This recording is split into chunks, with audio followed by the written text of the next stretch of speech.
Dosis de ciencia. Hoy, brujas de la noche. Bienvenidos a otra dosis de ciencia con el profe Mario Vázquez. Profe, bienvenido. ¿Cómo ha estado? Muy bien, muchas gracias, Joana. Contento de estar aquí otra vez contigo en esta dosis de ciencia. Para nosotros, como siempre, un placer tenerlo por acá con estas historias que hoy suenan un poco terroríficas. Brujas en la noche. Regularmente salen en la noche, ¿no?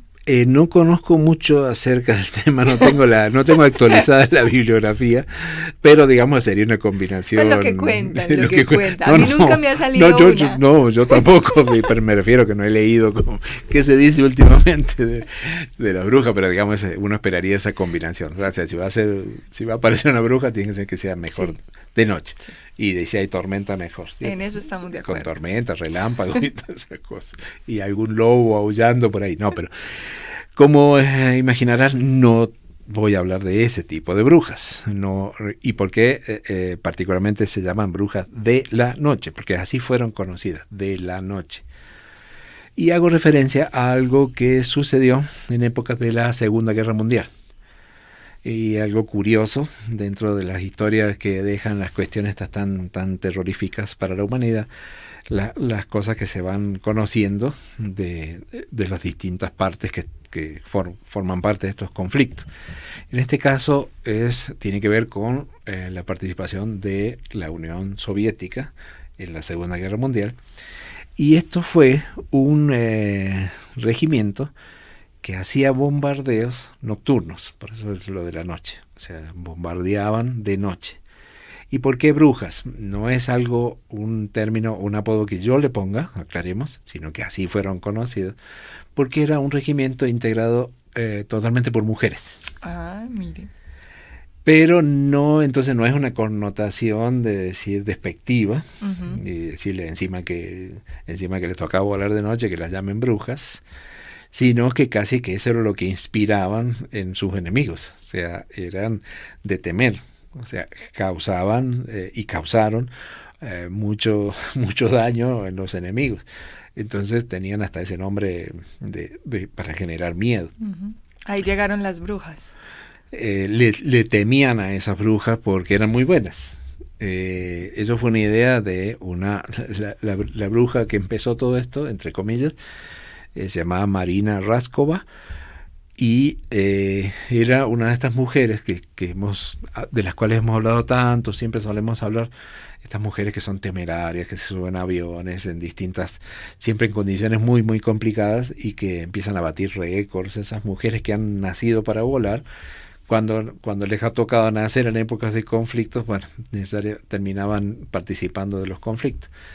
Esta Marina fue la primera mujer, por ejemplo, en viajar de Moscú al lejano Oriente, en aquellas épocas, en los años 40, entonces donde no era fácil hacer eso, entonces eran mujeres con su traje de piloto bien puesto, porque llegaban a hacer esas cosas, esas proezas. Y esta mujer era amiga de este señor Stalin. Y ahí es donde ella le propone, entonces, mezclarle un poco de todo eso, ese comportamiento temerario, más una cuestión de patriotismo y todo esto, le propone a Stalin que se creara un regimiento con mujeres para participar en la guerra. Solo mujeres. Solo mujeres. Y efectivamente lo hacen varios, y como que el fue más conocido fue el regimiento número 588 de bombardero nocturno. Ese regimiento estaba integrado por mujeres. Y de alguna forma esto ocurre en el 8 de octubre, es cuando se empiezan a incorporar, del 8 de octubre de 1941. Era justo en la época que la Unión Soviética estaba bajo el asedio de Alemania. En esa época, en una operación que se llama Barbarroja, era cuando Hitler quería tomar Rusia. En ese momento que estaban siendo atacados por Alemania es que se crea este regimiento, y llegaron a formar parte del mismo 110 mujeres. O sea, no fue una cosa de 2 o 3. 110 mujeres. ¿Solo ese? ¿O estamos hablando de todos? De estos regimientos que se crearon, ajá, para bombardear 110 mujeres. 110 mujeres que tenían entre 17 y 22 años. Y como les corresponde siempre a las mujeres en la historia, nunca les toca fácil, ni aún siendo temerarias, ¿cierto? Porque entonces eran jóvenes, se cortaban el pelo, todos como hombres, tenían el pelo corto, y les daban uniforme, o sea, no andaban con tiempo de hacerles uniforme a medida de mujeres, le daban los uniformes de los hombres, así que normalmente eran mucho más grandes que sus cuerpos, tenían que rellenarlo como podían, en esos aviones que seguramente tampoco eran los mejores. Las entrenaban 6 meses, y a salir a combatir, y le daban aviones viejos como corresponde, porque tampoco le iban a dar Los nuevos. los más nuevitos que no. tenían. Estábamos en guerra, tú sabes. Ujú. Un Polikarpov, que es un apellido que siempre aparece por acá, el Polikarpov II, que era un biplano, esas dos alas, y que se usaba, entre otras cosas, para la época para fumigar. O sea, se usaba para que los pilotos aprendieran a volar. Era un avión de entrenamiento o de fumigación. Ese avión es el que le daban para que fueran a la guerra. O sea, no era el mejor dotado tampoco. O sea, no la tenían fácil. Y el 12 de junio de 1942, es decir, al año siguiente, empiezan a volar de noche y a bombardear. Entonces acá se empiezan a generar toda una serie de mitos y de leyendas alrededor de ellas, porque, por ejemplo, bueno, volaban de noche, eran aviones muy, muy débiles, de día yo creo que los podían bajar con una piedra directamente, entonces de noche, claro, no los veían, no eran aviones preparados para ser bombarderos, entonces decían que ellos llevaban las bombas entre las piernas y cuando pasaban las tiraban, o sea, volaban en las peores condiciones, pero lo hacían. Y les tocaba hacer todo además, volar, tirar, en fin. No llevaban mapas, no llevaban radio. Ah.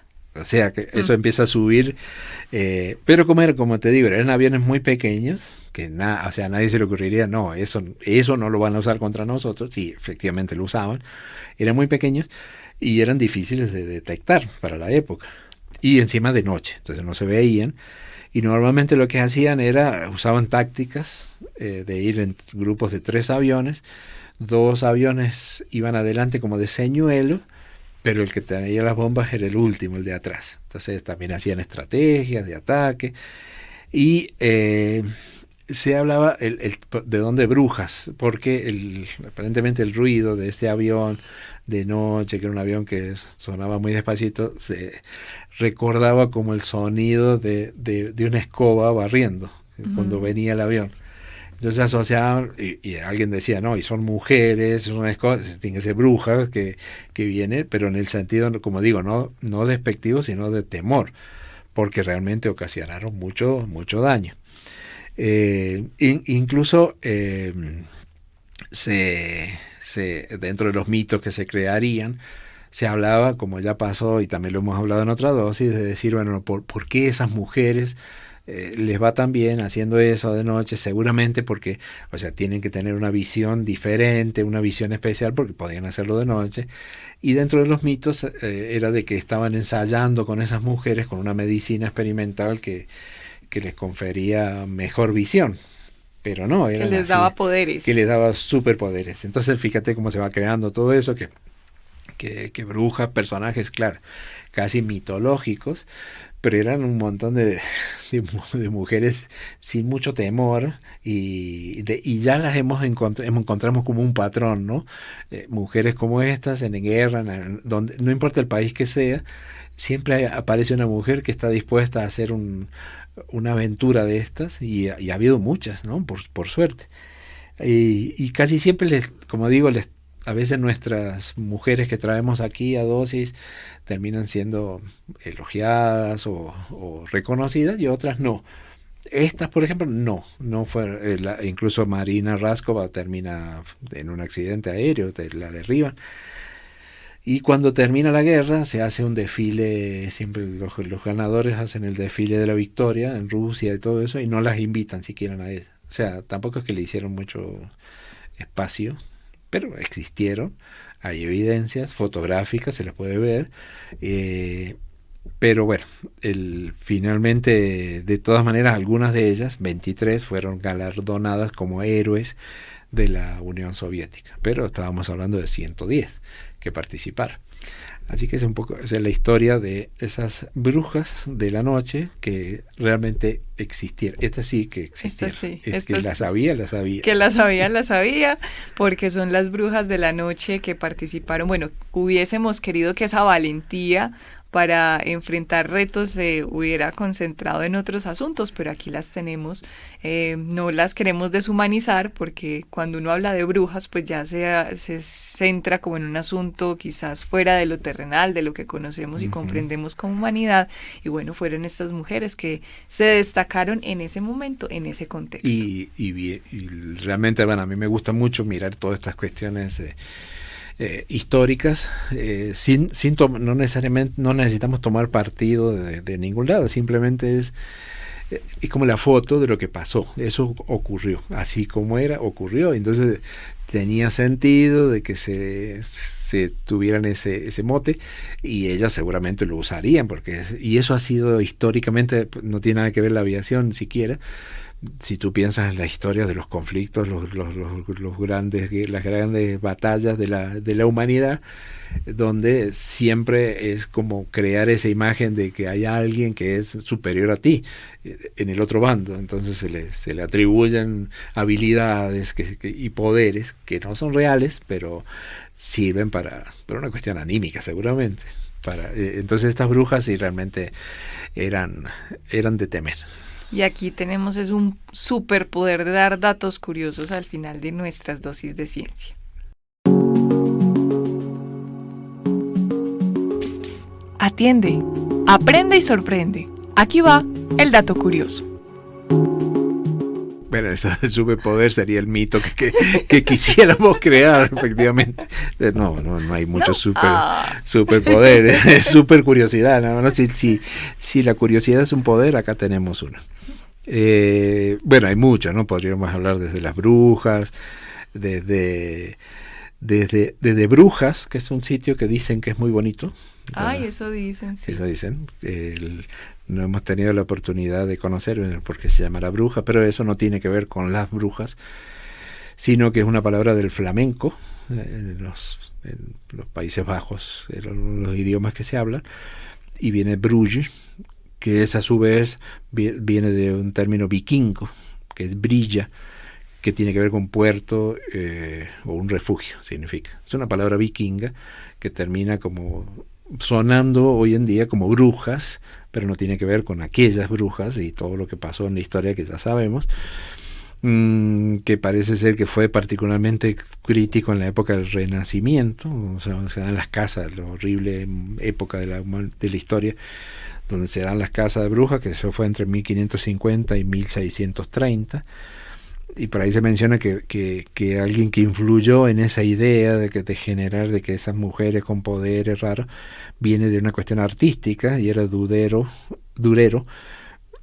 quien en 1497, 1500 hace unos grabados donde se muestran estas mujeres siempre con esos aspectos diabólicos o comportamientos relacionados con el diablo, que tenían superpoderes. Y casi que te diría, pues no me quiero ser tan atrevido, como el poder de los medios de la época, de aquellos años, eran grabados. Pero que finalmente, si te empiezan a ver grabados de esos personajes tan horribles, se crea la idea de que efectivamente eso ocurre, ¿no? Tal vez haya sido una de las primeras formas o fake news como que siempre ha habido, ¿no? Sí. Pero para hablar de una cosa entonces un poco más elegante, decíamos que se les atribuía a estas brujas algún poder especial de poder mirar de noche, y cosa que no era cierta. Como decía, ya hemos hablado de la época del mito del comer zanahoria por lo de la vista, que eso fue en la Segunda Guerra Mundial también. También hemos hablado, si vamos a buscar en animales, de los animales que tienen los ojos grandotes. ¿Te acuerdas? El famoso tercero que hablamos, ese animalito tan bonito con ojos grandes. Pero no son, siguiendo en el tema de los animales, que tengan buena visión o que tengan una visión rara. Hay más animales que llaman la atención.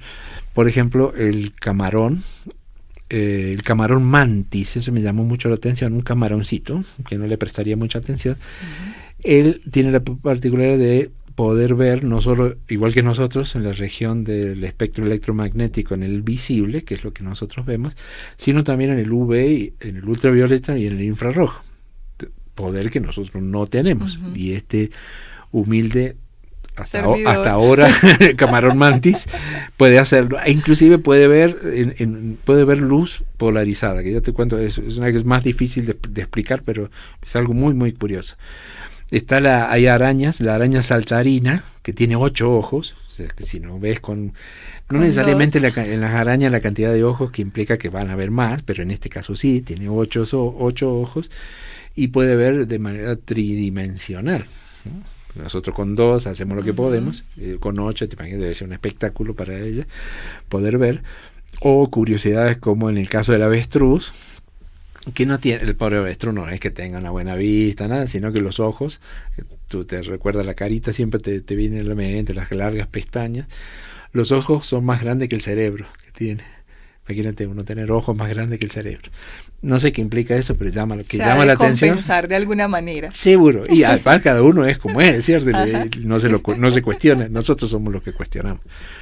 Y me llamó la atención, como te decía, el tema del camarón, que además de toda esa posibilidad podía percibir luz polarizada, que es algo complejo, que es muy útil en la ciencia, en la investigación, y es...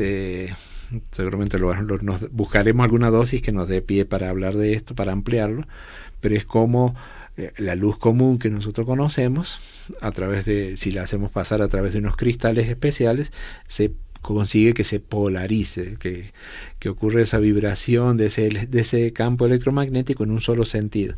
Y eso se usa mucho en química, por ejemplo, para estudiar moléculas, que eso, no lo voy a hablar todo ahora, lo conversaremos en otro momento, pero que es la única forma de descubrir qué diferencia puede haber entre dos moléculas que aparentemente son exactamente iguales, están hechas de los mismos átomos, y uno no entiende por qué una funciona de una manera distinta a la otra. Cuando digo funciona, por ejemplo, hay unas que tienen actividad farmacológica y la otra no.